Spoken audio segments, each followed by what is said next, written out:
আসসালামু আলাইকুম। রাতের শীর্ষ সংবাদে স্বাগত জানাচ্ছি আমি খাদিজা বিথি। প্রধানমন্ত্রী তারেক রহমানের নেতৃত্বে বাংলাদেশের নতুন যাত্রা শুরু। বুধবার স্মৃতিসৌধে যাচ্ছেন প্রধানমন্ত্রী, বিকেলে মন্ত্রিসভার প্রথম বৈঠক। প্রধানমন্ত্রী তারেক রহমানের সঙ্গে মালদ্বীপের রাষ্ট্রপতির সাক্ষাৎ, পাশে ছিলেন জাইমা রহমান। আন্তর্জাতিক গণমাধ্যমে তারেক রহমানের শপথ।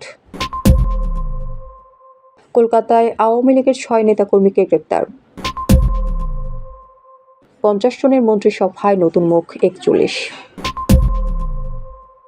তারেক রহমানের নেতৃত্বে দেশ অনেক দূর এগিয়ে যাবে, মির্জা ফখরুল।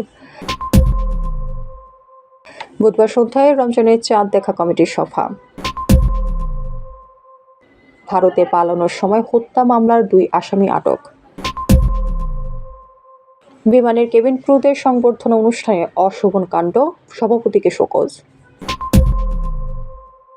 দরজার বাইরে তালা দিয়ে ছাত্রদল নেতার ঘরে আগুন। এবং ভারতে পাচার হওয়া 28 শিশু দেশে ফিরল। শুনছিলেন শিরোনাম, এবার বিস্তারিত। নতুন সরকারের প্রধানমন্ত্রী পদে শপথ নিয়েছেন বিএনপি চেয়ারম্যান তারেক রহমান। তিনি দেশের 11তম প্রধানমন্ত্রী। 17 ফেব্রুয়ারি বিকেল 4:13 তিনি শপথ নিয়েছেন।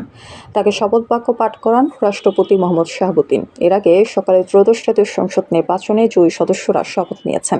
বিকেলে অনুষ্ঠিত হয় মন্ত্রিসভার সদস্যদের শপথ অনুষ্ঠান। আর এর মধ্য দিয়ে 5 আগস্ট ছাত্র জনতার অভ্যুত্থান পরবর্তী একটি নির্বাচিত সরকারের যাত্রা শুরু হলো। ঐতিহ্যগতভাবে নতুন মন্ত্রিসভার শপথের আনুষ্ঠানিকতা হতো বঙ্গভবনের দরবার হলে। এবার জাতীয় সংসদ ভবনের দক্ষিণ প্লাজায় খোলা আকাশের শপথ অনুষ্ঠানের আয়োজন করা হয়, যা দেশের ইতিহাসে ব্যতিক্রম। বুধবার সাভারে জাতীয় স্মৃতিসৌধে শ্রদ্ধা জানাতে যাবেন নতুন সরকারের প্রধানমন্ত্রী ও বিএনপি চেয়ারম্যান তারেক রহমান। একই দিন বিকেলে মন্ত্রিসভার প্রথম বৈঠক অনুষ্ঠিত হবে। সচিবালয়ে এই বৈঠক হওয়ার কথা রয়েছে। এতে সভাপতিত্ব করবেন প্রধানমন্ত্রী তারেক রহমান। প্রধানমন্ত্রী তারেক রহমানের সঙ্গে সৌজন্য সাক্ষাৎ করেছেন বাংলাদেশে সফররত মালদ্বীপের রাষ্ট্রপতি ডক্টর মোহাম্মদ মুইজু। মঙ্গলবার জাতীয় সংসদ ভবনে এই বৈঠক অনুষ্ঠিত হয়। সাক্ষাৎকালে প্রধানমন্ত্রীর সঙ্গে উপস্থিত ছিলেন তার কন্যা জাইমা রহমান। বাংলাদেশের নতুন সরকারের শপথ গ্রহণ অনুষ্ঠানে যোগ দিতে বর্তমানে মালদ্বীপের রাষ্ট্রপতি ঢাকায় অবস্থান করছেন। বৈঠকে দুই দেশের শীর্ষ নেতা পারস্পরিক স্বার্থ সংশ্লিষ্ট বিভিন্ন বিষয় নিয়ে আলোচনা করেন।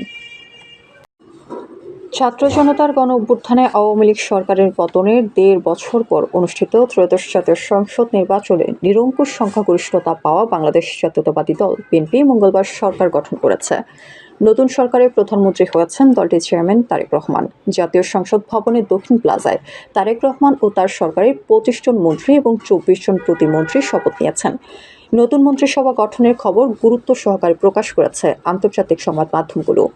নির্বাচনে নিরঙ্কুশ জয়ের পর বাংলাদেশের প্রধানমন্ত্রী হিসেবে শপথ নিলেন তারেক রহমান, এমন শিরোনামে প্রতিবেদন প্রকাশ করেছে ব্রিটিশ বার্তা সংস্থা রয়টার্স। প্রতিবেদনে বলা হয়েছে, বাংলাদেশ জাতীয়তাবাদী দলের নেতা তারেক রহমান প্রধানমন্ত্রী হিসেবে শপথ গ্রহণ করেছেন। নির্বাচনে নিরঙ্কুশ জয়লাভ করে প্রায় 2 দশক পর ক্ষমতায় ফিরে আসলো তার দল বিএনপি। এবার সরকার গঠনের মাধ্যমে দক্ষিণ এশীয় দেশটিতে এক গুরুত্বপূর্ণ রাজনৈতিক পরিবর্তনের সূচনা হলো। প্রধানমন্ত্রী হিসেবে শপথ নিলেন তারেক রহমান। শিরোনামে ব্রিটিশ গণমাধ্যম বিবিসি জানিয়েছে, বাংলাদেশের প্রধানমন্ত্রী হিসেবে শপথ নিয়েছে বিএনপি চেয়ারম্যান তারেক রহমান। ত্রয়োদশ জাতীয় সংসদ নির্বাচনে 2/3 আসনে জয়ী হয়ে বিএনপি আজ সরকার গঠন করেছে। যুক্তরাজ্যের আরেক সংবাদ মাধ্যম দ্য গার্ডিয়ান জানিয়েছে, শেখ হাসিনাকে ক্ষমতাচ্যুত করার পর ভূমিধস জয়ের পর বাংলাদেশের নবনির্বাচিত প্রধানমন্ত্রী তারেক রহমান এবং তার দলের অন্যান্য সদস্যরা মঙ্গলবার সংসদে শপথ গ্রহণ করেছেন। কাতার ভিত্তিক সংবাদ মাধ্যম আল জাজিরা বলেছে, 2024 সালের ছাত্র নেতৃত্বাধীন বিদ্রোহের পর প্রথমবারের মতো নির্বাচনে জয়লাভের কয়েকদিন পর প্রধানমন্ত্রী হিসেবে শপথ নিলেন বিএনপি চেয়ারম্যান তারেক রহমান। আওয়ামী লীগ সরকারের পতনের পর ভারতে আশ্রয় নিয়েছেন তৃণমূল স্তরের অনেক নেতাকর্মী। এবার ভিসার মেয়াদ উত্তীর্ণ হয়ে যাওয়ার পরেও ভারতে অবস্থানের অপরাধে কলকাতায় 6 বাংলাদেশি নাগরিককে গ্রেপ্তার করেছে দেশটির পুলিশ। জানা গেছে, তারা প্রত্যেকেই আওয়ামী লীগের তৃণমূল স্তরের নেতাকর্মী এবং তাদের মধ্যে একজন সঙ্গীত শিল্পীও। গত রোববার কলকাতার কলিন্স স্ট্রিটের একটি হোটেলে অভিযান চালিয়ে তাদের গ্রেপ্তার করে পুলিশ। এক প্রতিবেদনে এই তথ্য প্রকাশ করেছে দেশের বেসরকারি একটি গণমাধ্যম। ত্রয়োদশ জাতীয় সংসদ নির্বাচনে নিরঙ্কুশ সংখ্যাগরিষ্ঠতা নিয়ে সরকার গঠন করেছে বাংলাদেশ জাতীয়তাবাদী দল বিএনপি। প্রায় ১৯ বছর পর গঠিত বিএনপি সরকারি মন্ত্রিসভায় রয়েছেন ৫০ জন। এর মধ্যে ২৫ জন মন্ত্রী ও ২৪ জন প্রতিমন্ত্রী রয়েছেন। এবারে মন্ত্রিসভায় এক ঝাঁক নতুন মুখ রয়েছে, যারা আগে কখনো মন্ত্রী বা প্রতিমন্ত্রী হননি। এমনকি অনেকে এবারই প্রথম সংসদ সদস্য নির্বাচিত হয়েছেন এবং প্রথমবার নির্বাচিত হয়ে মন্ত্রিসভায় জায়গা করে নিয়েছেন। মন্ত্রীদের তালিকায় ২৫ জনের ১৭ জনই নতুন মুখ। শতাংশের হিসাবে ৬৮% নতুন মন্ত্রী হয়েছেন। পাশাপাশি প্রতিমন্ত্রীর তালিকায় থাকা ২৪ জনই নতুন। এমনকি খোদ প্রধানমন্ত্রী তারেক রহমানও এবারই প্রথম মন্ত্রিসভার সদস্য হচ্ছেন। নতুন এই মন্ত্রিসভায় তিনি প্রধানমন্ত্রীর পাশাপাশি প্রতিরক্ষা মন্ত্রী হিসেবে দায়িত্ব পালন করবেন। বাংলাদেশ জাতীয়তাবাদী দলের চেয়ারম্যান তারেক রহমানের নেতৃত্বে দেশ অনেক দূর এগিয়ে যাবে বলে মন্তব্য করেছেন দলটির মহাসচিব মির্জা ফখরুল ইসলাম আলমগীর। মঙ্গলবার বেলা ১২টায় জাতীয় সংসদ ভবনের সংসদীয় দলের বৈঠকে সর্বসম্মতভাবে বিএনপি চেয়ারম্যান তারেক রহমানকে সংসদ নেতা নির্বাচিত করা হয়েছে। বৈঠকের পর বিএনপির মহাসচিব মির্জা ফখরুল ইসলাম আলমগীর সাংবাদিকদের এসব কথা জানান। মির্জা ফখরুল বলেন, এটা একটি ঐতিহাসিক মুহূর্ত। দীর্ঘ ফ্যাসিস্ট সরকারের নির্যাতন, নিপীড়ন, গণতন্ত্রকে ধ্বংস করে দেওয়া ও সংসদকে অকার্যকর করা এসব পর্বের পরে জনগণের রক্তের বিনিময়ে একটা সুষ্ঠু নির্বাচনের মধ্য দিয়ে সংসদ পেয়েছে।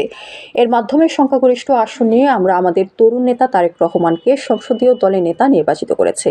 আমরা আশাবাদী তার নেতৃত্বে দেশ অনেক দূর এগিয়ে যাবে।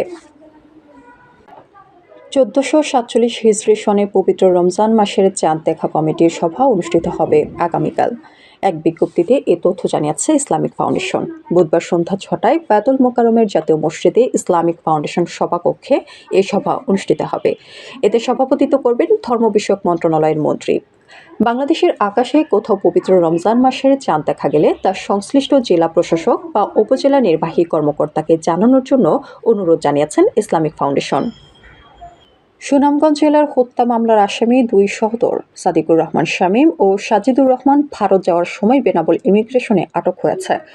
মঙ্গলবার তারা বেনাপোল ইমিগ্রেশনে পাসপোর্টের আনুষ্ঠানিকতার কাজ করতে গেলে যাচাই বাছাইয়ের পর আটক হয়। তারা বাংলাদেশ আওয়ামী লীগের রাজনীতির সাথে যুক্ত ছিলেন। আটককৃত ২ সহোদর সাদিকুর রহমান শামীম ও সাজিদুর রহমান জালালউদ্দিনের ছেলে। রাষ্ট্রীয় পতাকাবাহী সংস্থা বিমান বাংলাদেশ এয়ারলাইন্সের কেবিন ক্রু অ্যাসোসিয়েশনের নবনির্বাচিত কমিটির সংবর্ধনা অনুষ্ঠানকে কেন্দ্র করে ব্যাপক বিতর্ক সৃষ্টি হয়েছে। একটি ভাইরাল ভিডিওতে ২ ব্যক্তির নামের সঙ্গে অশোভন শব্দযুক্ত কেক কাটা ও পরবর্তী কিছু দৃশ্য ঘিরে সামাজিক যোগাযোগ মাধ্যমে তীব্র সমালোচনার মুখে পড়েছে সংশ্লিষ্ট কমিটি। এই ঘটনায় কমিটির সভাপতি ফিরোজ মিয়া আবিরকে কারণ দর্শানোর নোটিশ দিয়েছে বিমান কর্তৃপক্ষ। নোয়াখালীর দ্বীপ উপজেলা হাতিয়ার চানন্দি ইউনিয়নে গভীর রাতে একটি বসতঘরের দরজার বাইরে তালা লাগিয়ে আগুন দেওয়ার ঘটনা ঘটেছে। এতে নোয়াখালী জেলা ছাত্রদলের সাবেক সহ নাট্য বিষয়ক সম্পাদক ইয়াসিন আলী সুজনের বসতঘর পুড়ে গেছে।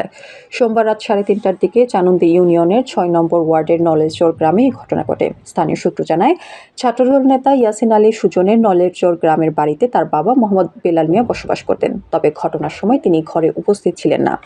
রাতে একদল দুর্বৃত্ত বসতঘরের দরজার বাইরে থেকে তালা লাগিয়ে ঘরে আগুন ধরিয়ে দ্রুত পালিয়ে যায়। আগুন দেখে স্থানীয় লোকজন ঘটনাস্থলে ছুটে এসে নিভাতে চেষ্টা করেন।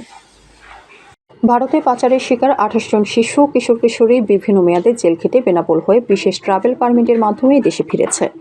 মঙ্গলবার বিকেল ৫টার সময় বেনাপোল চেকপোস্ট দিয়ে ভারতীয় ইমিগ্রেশন কর্তৃপক্ষ বেনাপোল ইমিগ্রেশন কর্তৃপক্ষের নিকট হস্তান্তর করেন। এ সময় শাসা উপজেলা নির্বাহী অফিসার ফজলে ওয়াহিদ ও উপজেলা সহকারী কমিশনার নিয়াজ মাখদুম উপস্থিত ছিলেন। এর মধ্যে ১১ জন কিশোর কিশোরী, ১৭ জন শিশু। আমাদের আগামীকাল দুপুরের সংবাদ দেখার আমন্ত্রণ জানিয়ে এখনকার মতো বিদায় নিচ্ছি। দর্শক, ভিডিওটি শেষ পর্যন্ত দেখার জন্য আপনাকে অসংখ্য ধন্যবাদ। নিত্য নতুন সংবাদ পেতে আমাদের ইউটিউব চ্যানেল সাবস্ক্রাইব করুন ও নিয়মিত নোটিফিকেশন পেতে বেল বাটনটি ক্লিক করুন এবং আমাদের ফেসবুক পেজটি লাইক করুন। এছাড়াও আমাদের ভিডিওতে লাইক দিয়ে শেয়ার করুন। আল্লাহ হাফিজ।